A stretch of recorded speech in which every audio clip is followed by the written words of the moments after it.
Bueno, ante todo, buenas noches, queridos amigos de la comunidad de ICL y amigos invitados. Mucho gusto, muchas gracias por estar con nosotros. Hoy día tenemos el placer y el honor de tener un invitado de lujo en nuestra rutina de ponencias que hacemos los días sábados. Y hoy día nos toca conversar sobre serología de COVID-19. Y lo vamos a hacer en dos partes, ¿sí? El día de hoy lo tenemos al doctor Luis Figueroa Montes, que es el director de Medicina de Laboratorio, es una renombrada página científica, el presidente del Comité Nacional de Patología Clínica y Bancos de Sangre en la Seguridad Social 2020, y también, aparte de tener muchas publicaciones, en este año nos sorprendió como autor de un libro de diabetes en la medicina de laboratorio. Así que sin más, voy a hacer las conexiones para compartir pantalla con el doctor. Bienvenido, doctor Montes, Luis Figueroa, y bueno, lo dejo con la pantalla. Bueno, muchas gracias, Arturo, por darme la oportunidad del día de hoy iniciar este curso relacionado a serología. En realidad es bastante extenso, hay mucha revisión, muchas publicaciones relacionadas a este tema, así es que he tratado de traer quizás la información más importante sobre este aspecto tan complejo. El día de hoy yo voy a hacer dos presentaciones. La primera voy a hablar un poco del impacto que ha tenido el coronavirus desde la perspectiva social, desde la perspectiva económica y al final sanitaria. Y en la segunda presentación ya me dedico exclusivamente a hablar del tema de semiología. De serología. Agradezco a todos los que están participando de este evento, agradezco a ICL por la confianza de poder transmitir esta información a la comunidad académica. Bueno, en esta primera parte voy a iniciar la conferencia.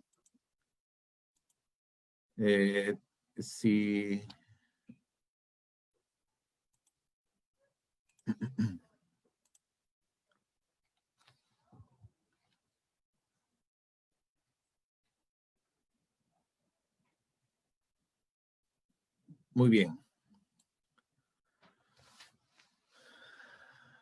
Como mencionó Arturo, yo soy director de Medicina en Laboratorio, que es una organización que se dedica a abordar los temas relacionados a la medicina en laboratorio. Yo soy el director de esta institución, aparte de otros temas, pero todo lo que voy a vertir en esta conferencia no tiene ningún conflicto de interés, que es lo que en realidad a mí más me interesa.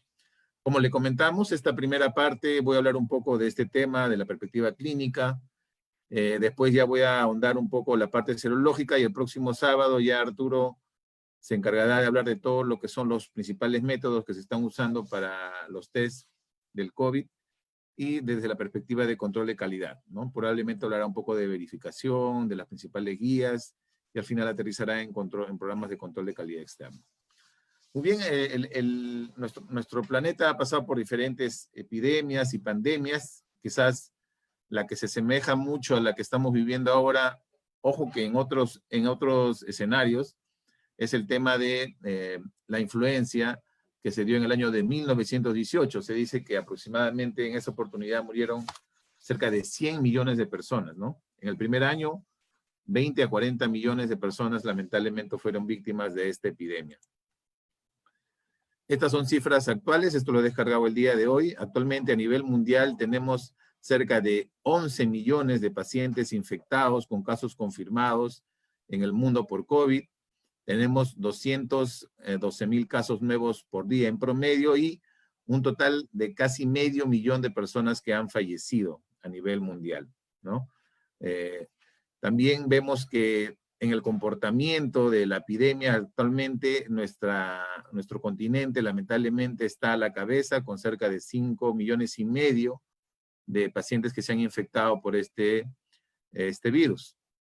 A nivel nacional, lamentablemente ya superamos las 10,000 personas y bueno, como saben, en nuestro país están haciendo estudios de cero prevalencia, ya se han iniciado y se ha usado de manera masiva la prueba rápida no solamente para el diagnóstico de cómo se va comportando la epidemia, sino también para otros fines como la reincorporación laboral, que vamos a hablar de repente un poquito al respecto.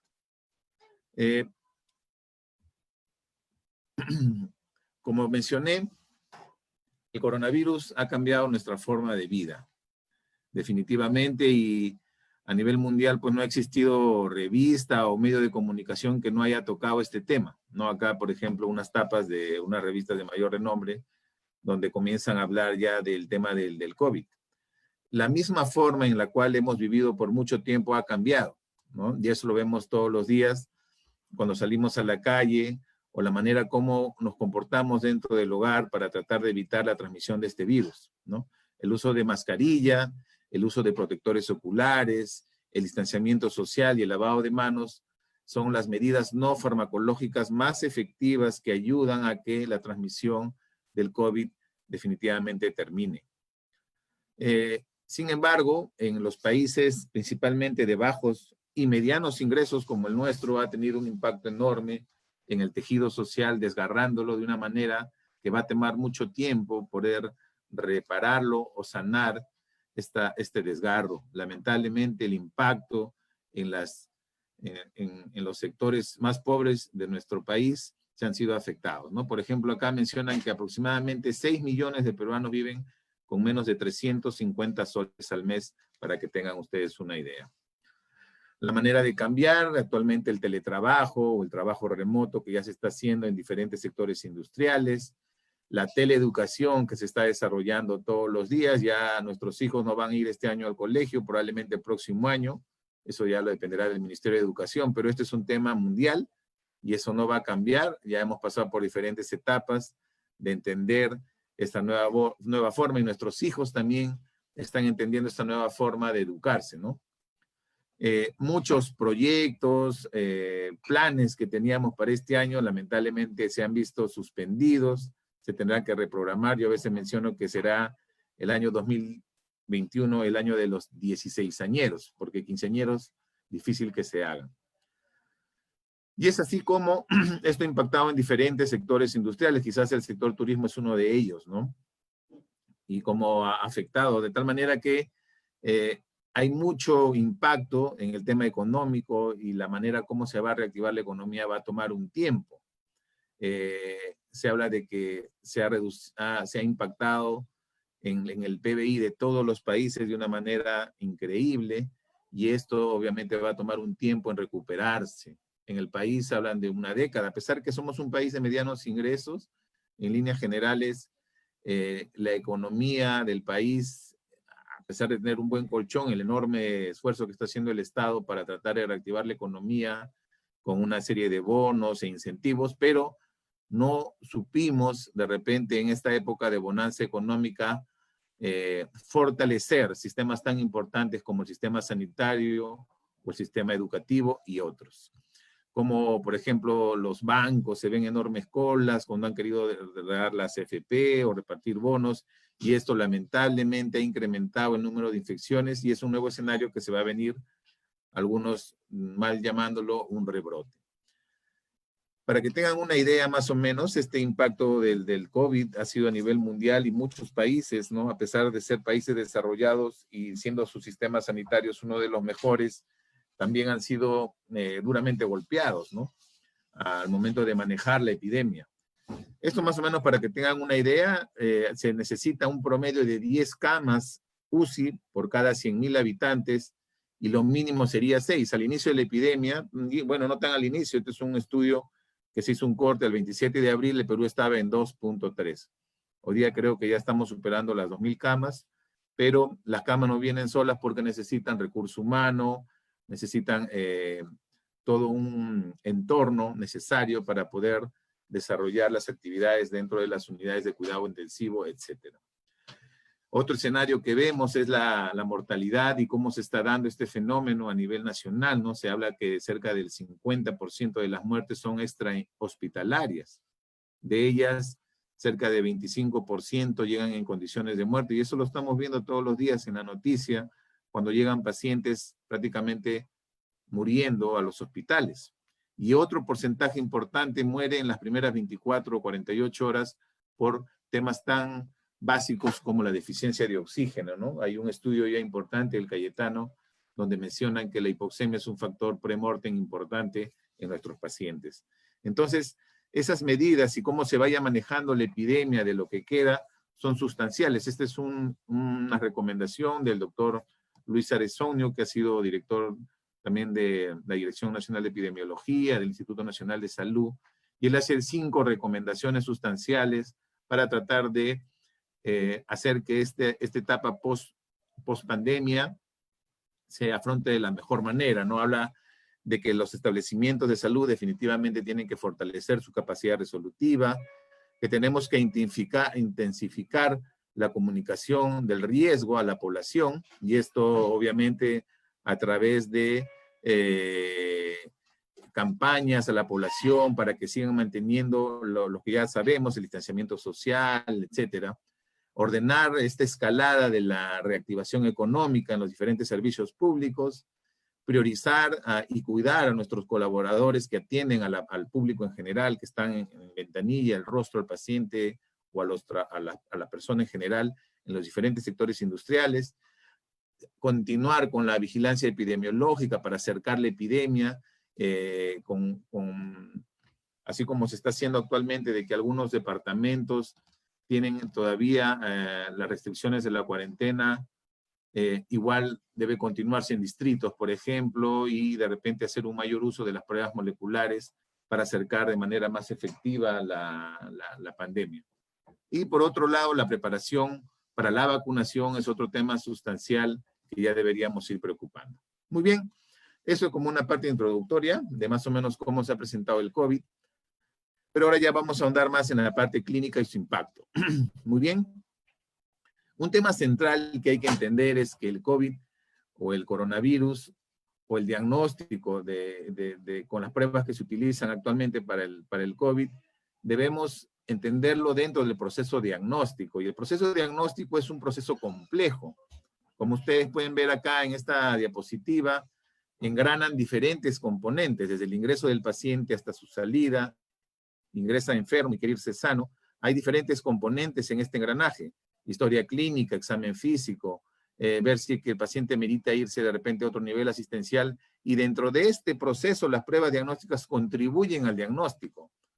Es así que el día de hoy hay muchos voceros de prestigio de la parte clínica que hablan de que se le ha dado mucho empoderamiento al uso de las pruebas diagnósticas, y es un tema que tenemos que entender porque está generando mucha ansiedad en la población.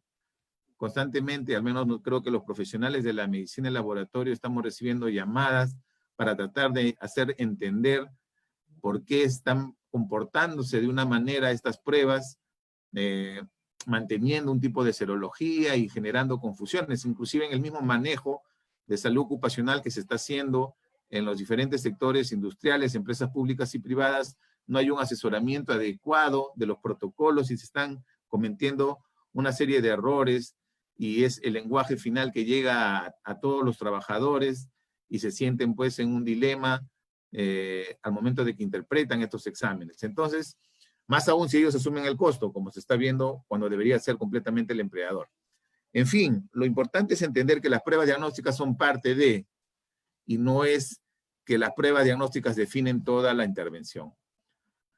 Los servicios de patología clínica o laboratorios clínicos en nuestro país están a cargo de los patólogos clínicos, las UPCS de patología clínica a nivel nacional, esto en la parte pública y privada, reguladas bajo la norma 072, tienen una intervención clave en el manejo de la enfermedad por el COVID.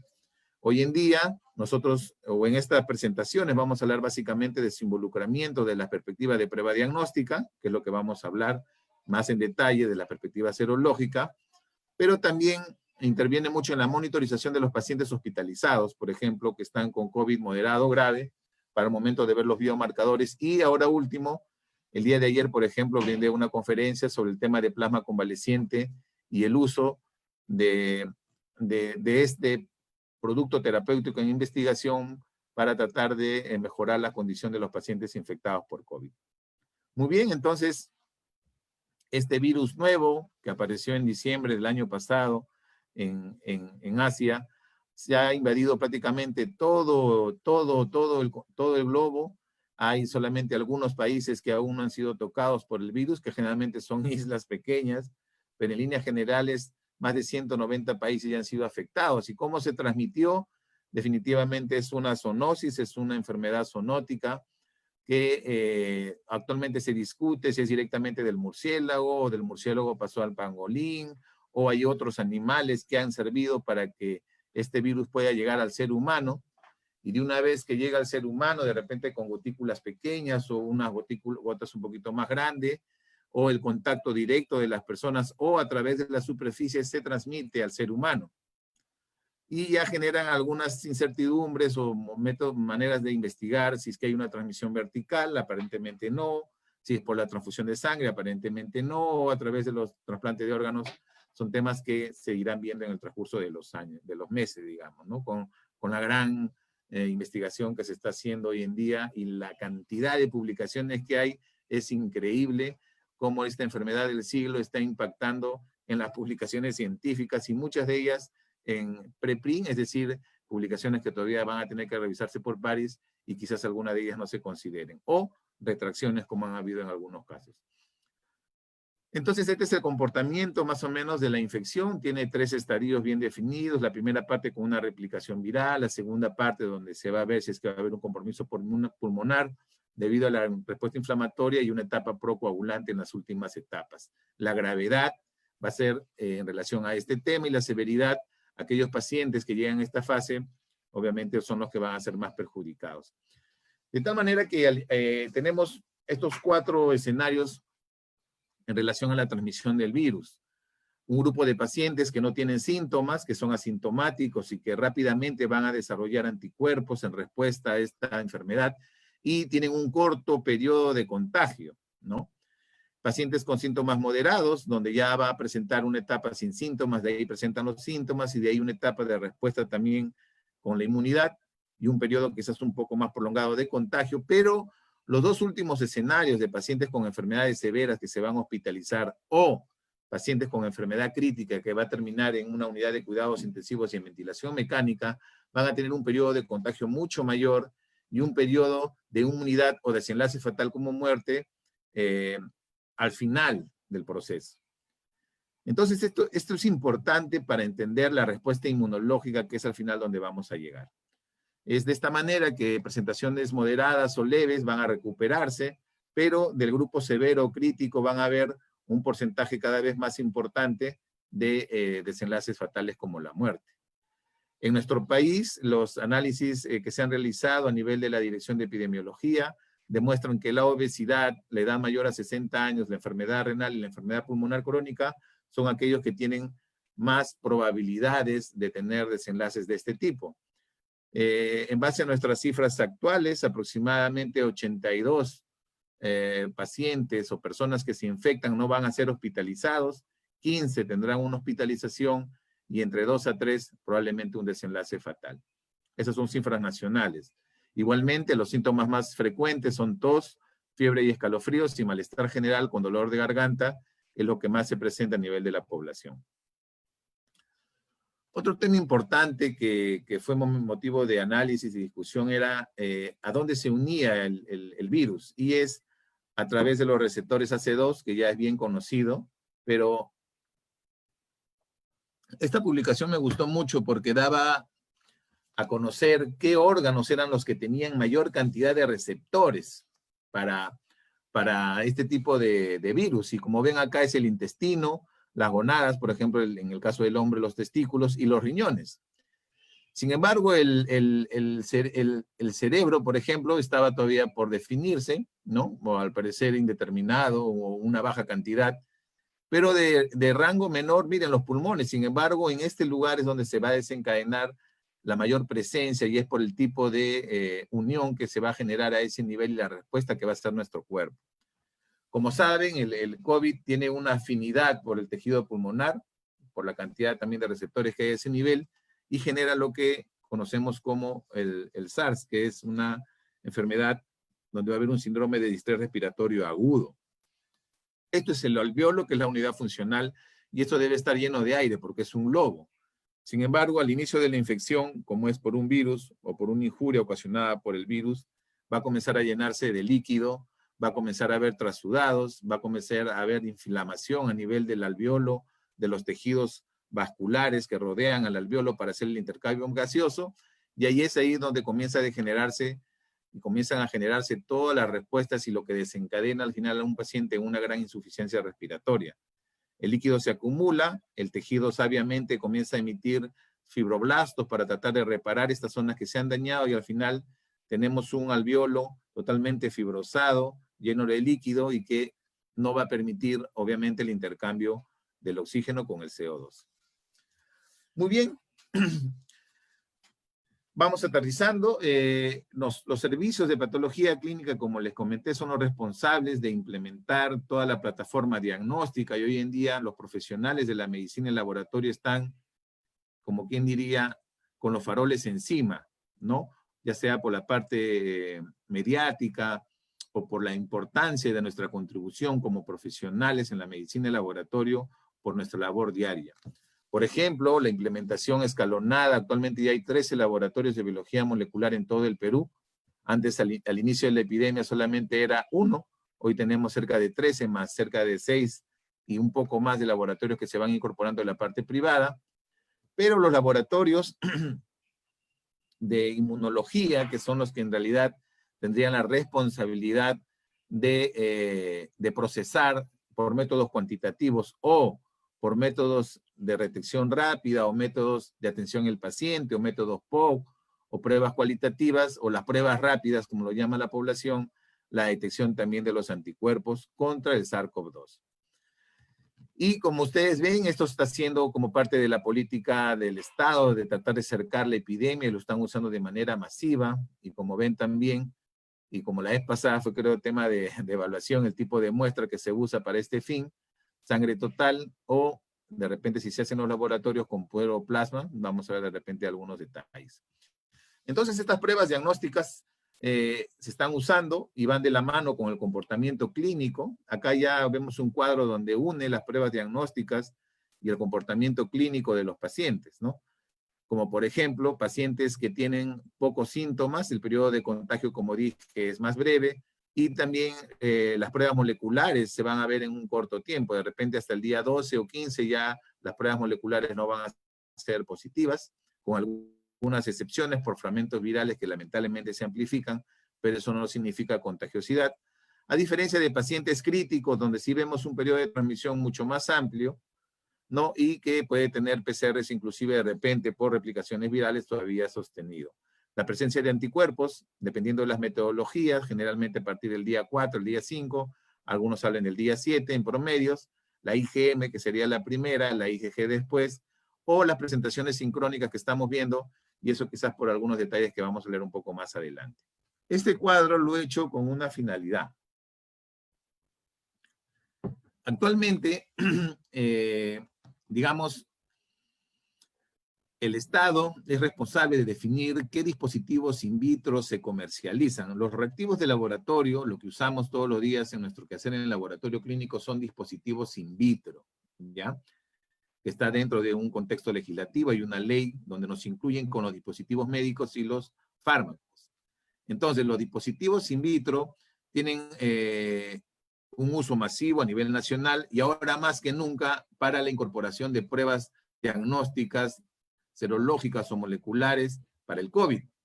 Es así que la institución que se encarga de verificar o definir, en este caso, los criterios de importación es DIGEMIT, ¿no? La Dirección General de Medicamentos, Insumos y Drogas es la institución que tutela y hace la evaluación, digamos, de los dispositivos in vitro para su importación, distribución, comercialización y uso a nivel nacional.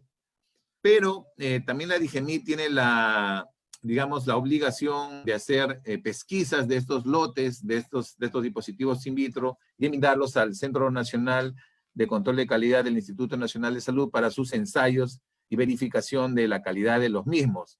De tal manera que al final hay una retroalimentación entre el DIGEMIT y el INS para definir si algunos dispositivos deban no ser comercializados en el territorio nacional. Entonces, digamos que una primera etapa en la cual se evalúa el control de calidad de estos dispositivos es a través del DIGEMIT. En el segundo nivel, los sistemas de salud, ya sea fuerzas policiales, MINSA, de salud, EPS, van a definir, y de repente acá también de la mano con Perú Compras, van a definir qué términos de referencia o qué especificaciones técnicas deban tener la compra de estos dispositivos, ¿no? En especial para el sector público, más no para el sector privado. Sin embargo, en este segundo nivel, cada sistema de salud definiría por lo menos las condiciones mínimas o las condiciones ideales, de repente, para salvaguardar la calidad de los dispositivos, para poder adquirir, ¿ya? Como segundo nivel. Aquí, por ejemplo, no sé si estará a cargo de esta responsabilidad en el Ministerio de Salud.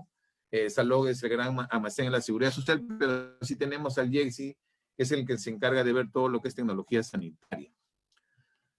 Pero aparte de estos dos primeros procesos, digamos, de control, de supervisión, por decirlo así, en relación a la calidad de los dispositivos o filtros que se pudieran generar, aterrizan ya todos en los servicios de patología clínica. Y aquí sus jefes, coordinadores, quien haga las veces, es el que tiene que definir claramente si el test que nos está ingresando, la prueba diagnóstica que nos está ingresando, cumple con los requisitos que están impresos en insertos declarados por el fabricante. Entonces, la responsabilidad de los profesionales de la medicina de laboratorio está en verificar si estos test realmente cumplen con lo que declara el fabricante en sus insertos, ¿no? Para eso tendríamos que hacer algunos ensayos de verificación para pruebas cualitativas, por ejemplo, si son las pruebas serológicas cualitativas, en fin. Una de las guías más conocidas es la EP12, y actualmente también ya el Instituto Nacional de INACAL, del Instituto Nacional de la Calidad en el Perú, socializó una guía para una directriz para usarlo para verificar estos tests.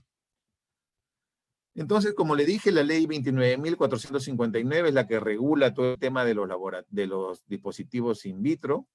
Este es un corte que hice. Lo que pasa es que a raíz de la necesidad, digamos, de estos tests, se han hecho unas autorizaciones excepcionales de dispositivos médicos para el COVID, así le denominan, autorizaciones excepcionales de dispositivos médicos para el COVID.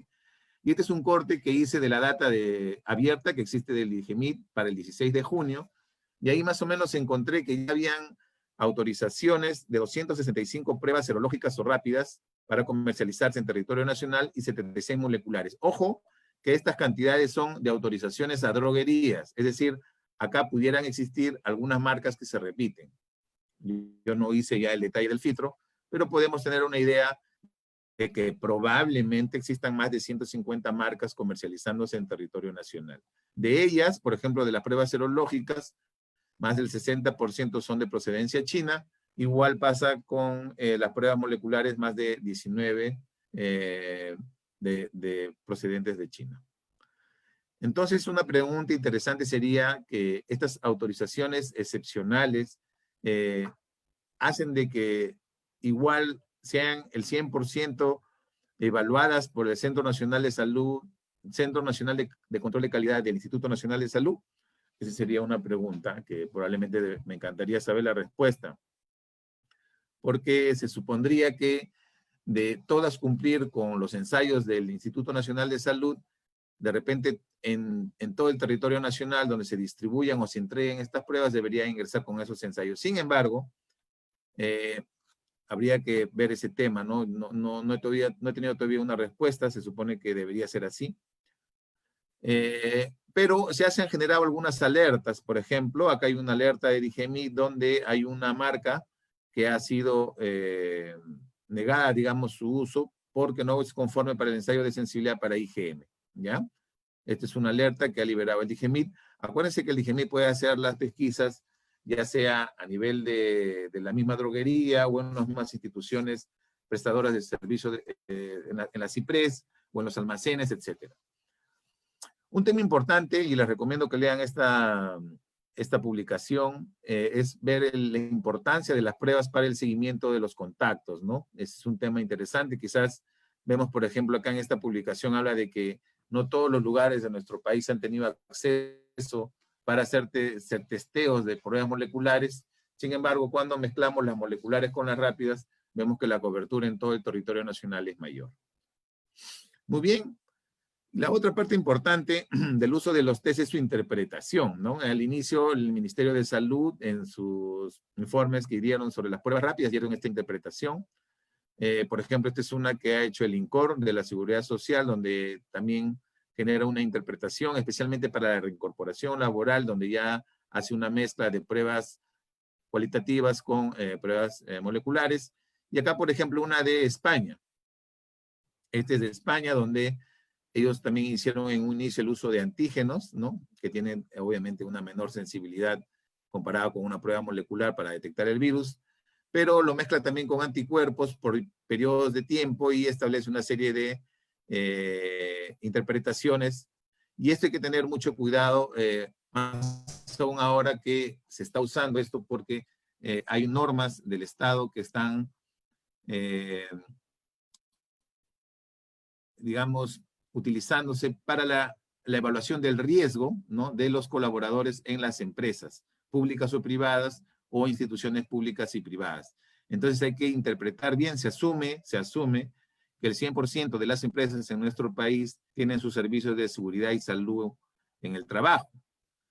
Más aún, si tenemos en cuenta que cerca del 90% de las empresas en nuestro país son micro o pequeñas empresas. Entonces, que probablemente tengan menos de 10 trabajadores, claro, declarados. Entonces hay que tener mucho cuidado cómo se están usando estas pruebas.